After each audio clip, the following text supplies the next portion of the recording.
ঝমঝমিয়ে বৃষ্টি, দুর্যোগপূর্ণ আবহাওয়া, সেই সুযোগে পুলিশ কর্তার বাড়িতে রাতের অন্ধকারে ডাকাতির ছক কষেছিল একদল দুষ্কৃতী।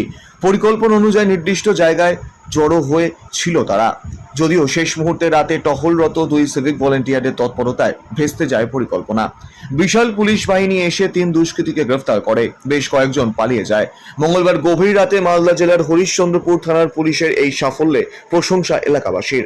হরিশ্চন্দ্রপুর সদর এলাকায় পশু হাসপাতালের কাছে সাব ইন্সপেক্টর পদমর্যাদার পুলিশ কর্তা বিপ্লব দাসের বাড়ি, যিনি এই মুহূর্তে দার্জিলিং জেলায় কর্মরত।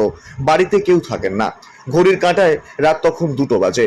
রাতে ছিল দুর্যোগপূর্ণ আবহাওয়া, ঝমঝমিয়ে বৃষ্টি হচ্ছিল। প্রায় 10 জনের ডাকাত দল সেখানে ডাকাতির উদ্দেশ্যে আসে। তারা ভেবেছিল এই দুর্যোগপূর্ণ রাতে সহজেই পুলিশের চোখকে ফাঁকি দিয়ে ফাঁকা বাড়িতে তারা ডাকাতি করতে পারবে, কিন্তু সেই পরিকল্পনা সফল হয়নি। তাদের দেখতে পায় 2 সিভিক ভলেন্টিয়ার, পিন্টু দাস ও বিট্টু দাস। তাদের সন্দেহ হওয়াতে তারা থানায় খোঁজ দেয়। তারপরেই হরিশ্চন্দ্রপুর থানার পুলিশ এসে 3 জনকে গ্রেফতার করে। ধৃতদের নাম কাঞ্চন বেদ, ভোলা বেদ, রঞ্জন বেদ। বাড়ি মহেন্দ্রপুরের রামপুরে। ধৃতদের জেরা করে ডাকাতির এই পরিকল্পনার কথা জানতে পারে পুলিশ। বাকিদের খোঁজে চলছে তল্লাশি। এদিন এই 3 জনকে 4 দিনের পুলিশি হেফাজতের আবেদন জানিয়ে চাঁচল মহকুমা আদালতে পেশ করা হয় পুলিশের তরফ থেকে। কি শুনতে পেয়েছিলেন, কি ঘটনা ঘটেছিল? আমি তো রাত্রে সেরকম ঘটনা বলতে পারবো না, তবে সকালে এসে যখন দোকান খুললাম তখন শুনতে পেলাম যে এখানে 10 জন ডাকাত এসেছিল, এসে ডাকাতি করার চেষ্টা করেছিল। পুলিশ তখন পেট্রোলিংয়ে যাচ্ছিল। পুলিশ, এখানকার পুলিশ যথেষ্ট তৎপর এই ব্যাপারে। তো সঙ্গে সঙ্গে সেটা ধরা পড়েছে, 3 জনকে ধরেছে, বাকিগুলো পালিয়ে গেছে।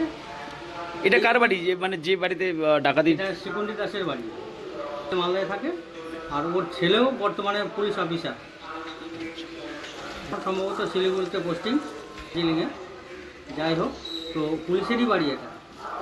কালকে সারা রাত বৃষ্টি পড়ছিল, তার মধ্যেও এই সিভিক পুলিশরা এখানে পাহারারত সবসময় থাকে রাত্রিবেলা। তো তাদের তৎপরতায় এবং পুলিশের ভ্যান আসছিল সেই মুহূর্তে, তো ভাগ্যক্রমে সেই মুহূর্তে এসেছিলো। আর পুলিশ এমনিতেই তৎপর, তাদের ওই ডাকাতির যে ওদের প্ল্যান সেটা ভেস্তে যায়। আর 3 জনকে ধরে ফেলে, আর বাকিগুলো পালিয়ে যায়। বিরাট বড় একটা ক্ষতি হতো, বাড়িতে তো কেউ ছিল না। যদি পুলিশ সেই সময় না আসতো বা সিভিক পুলিশ না থাকতো, তাহলে অনেক বড় একটা কাণ্ড ঘটে যেতে পারতো, অনেক কিছু লুটপাট হয়ে যেতে পারতো। তো ধন্যবাদ জানাই আমাদের এখানকার পুলিশদেরকে, পুলিশ প্রশাসনকে। আর সিভিক ভলেন্টিয়ার যারা ছিল পাহারারত, তাদেরকেও ধন্যবাদ জানাই। তাদের তৎপরতায় এই ব্যাপারটা ঘটতে পারে। আমার নাম পরেশ পাল। আমি তার সামনের দোকানেই আমি থাকি, এই দোকান করি, আমার প্রিন্টের দোকান। মালদা থেকে পরিদর্শকের রিপোর্ট, কুলিক নিউজ।